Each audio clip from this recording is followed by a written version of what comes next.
Okay, so I just finished recording making this melody, which is a guitar and a vocal thing that I made, and then just kind of rearranged and threw a bunch of effects on, and this is kind of what it sounds like. Push back. I guess I don't have anything sitting in the front in this, do I? Maybe I want to add that before I add drums.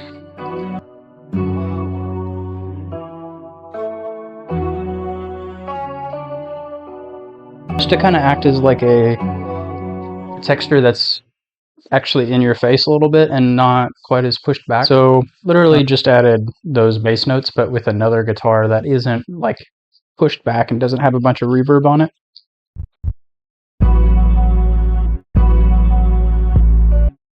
Sounds like it's out of key.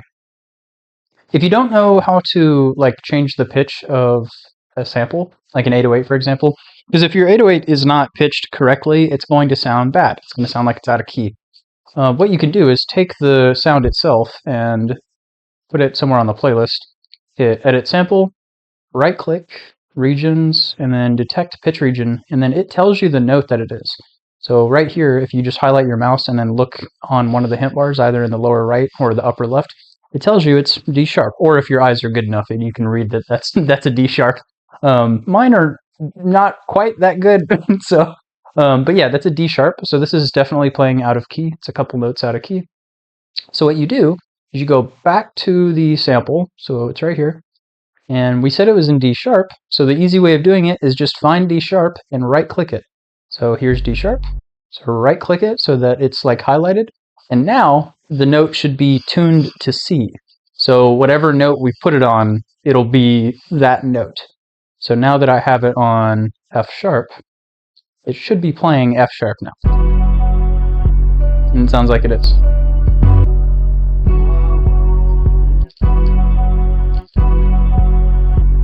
Well, let's try some other notes and just see if it works. Yeah, something like that.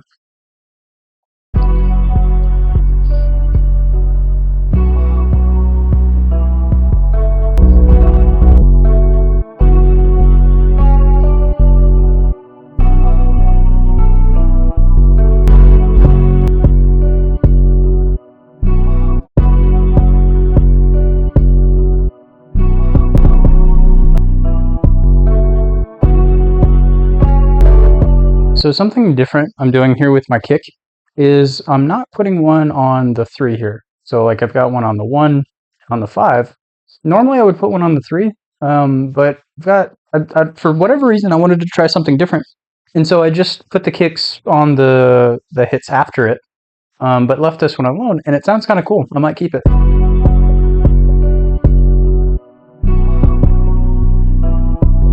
That might work better. Typically, if I'm looking for a sound that's a little bit brighter, I'll grab a clap. Whereas if I want something a bit more like impactful, I'll grab a snare. In this case, I kind of want something a little bit brighter. So let's find a clap.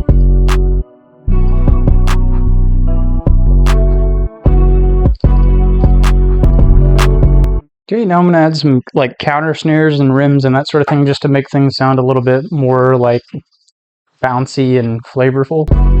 Yeah, I think I want to remove this one. And then I might put another sound there, like a different texture.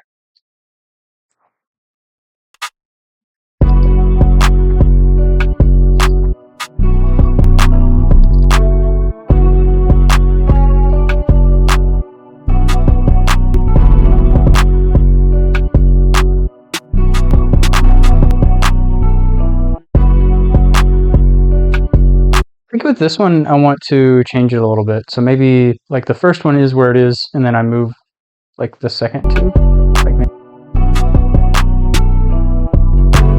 Actually, what we can do is take like these and make them rolls.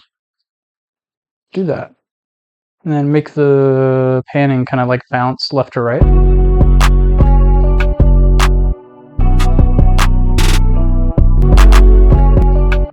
I don't want to change the 808 again.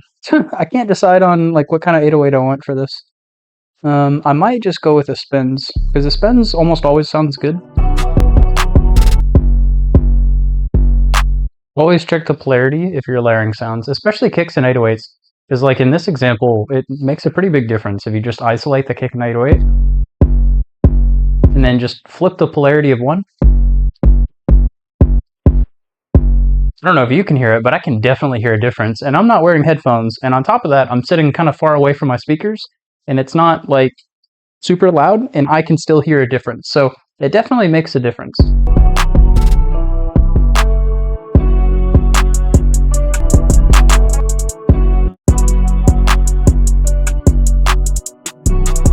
Sometimes I like to do this with my hi-hats. I will copy like the first 4 bars over, and then I'll just take the second 4 bars and I will flip it. So I basically just took this and hit Alt-Y, and it brings up the flipper, and I flipped it horizontally. That doesn't always sound cool. Sometimes that ruins the bounce of the hi-hats. So, I mean, I generally just try it, and then if I don't like it, I'll, go back and undo what I did. And I'm also not going crazy with the hi-hats in terms of rolls and that sort of thing. And the reason for that is because I've, gone a little bit crazier with the rims and snares and all that. So if we just look at this pattern, I can see that I've got, oh, that's my kick, but regardless, I've got like sounds kind of playing throughout. So I don't need to get too crazy with my hi-hats because I'm already kind of filling out the spaces.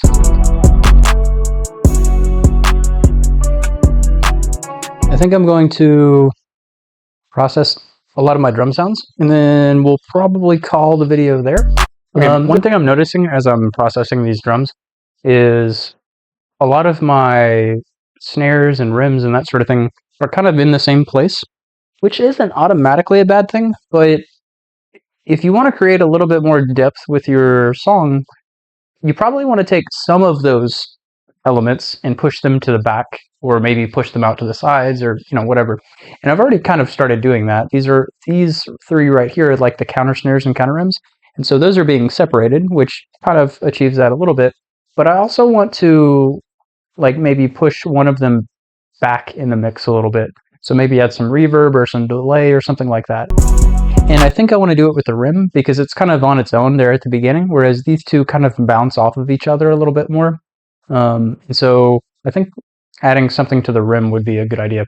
And maybe I could add reverb, but I think delay would actually be better in this case. So let's see what it sounds like. Yeah, just a little bit of bouncing back and forth.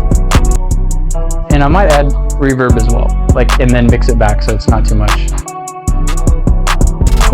This way there's just a little bit more depth to these snares, because there's a bunch of different sounds, right? And so I don't always want them all in the exact same place. So basically I just went through and processed the drums. I sidechained the kick to basically everything. Sometimes that just works. If you just sidechain the kick to everything, everything gets out of its way and it sounds good. But the trick obviously is to do it in smaller amounts with things that you don't want to affect a whole lot. So when I sidechained my kick to my melody, I'm doing so very small, in a very small amount. So there's a 2-to-1 ratio, and then my threshold is only being brought down by 4.6. So I'm barely ducking volume down at all. So it's barely noticeable, but it's just a little tiny amount of duck, which, well, in the context of the song probably won't be noticeable. But the idea is if you do that enough times with enough other sounds, it'll make a bigger difference in the end. I'm also sidechaining my kick to my 808, so as we can see here, ducking down a little bit, and doing the same thing with my claps and snares, and then I did the same thing with my hats. And then I took all my drum sounds, so my kick, my claps and snares, my hi-hats, and I put them all on one drum bus. Okay, so all of these are going to my drum bus right here.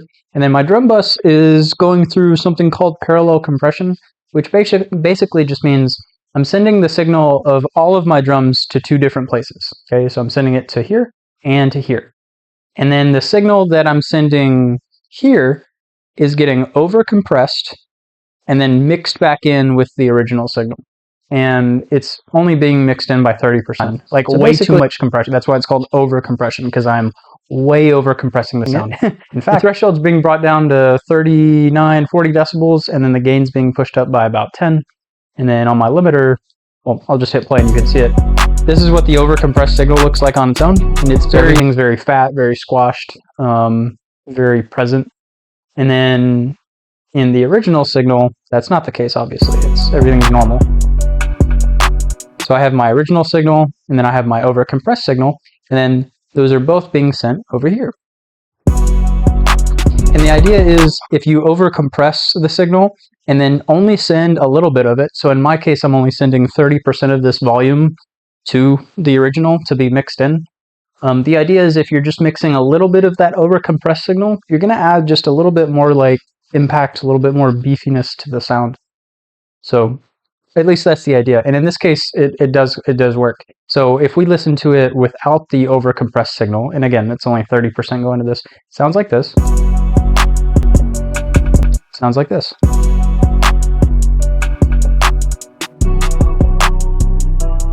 Okay, so it's not a huge difference, but it is noticeable.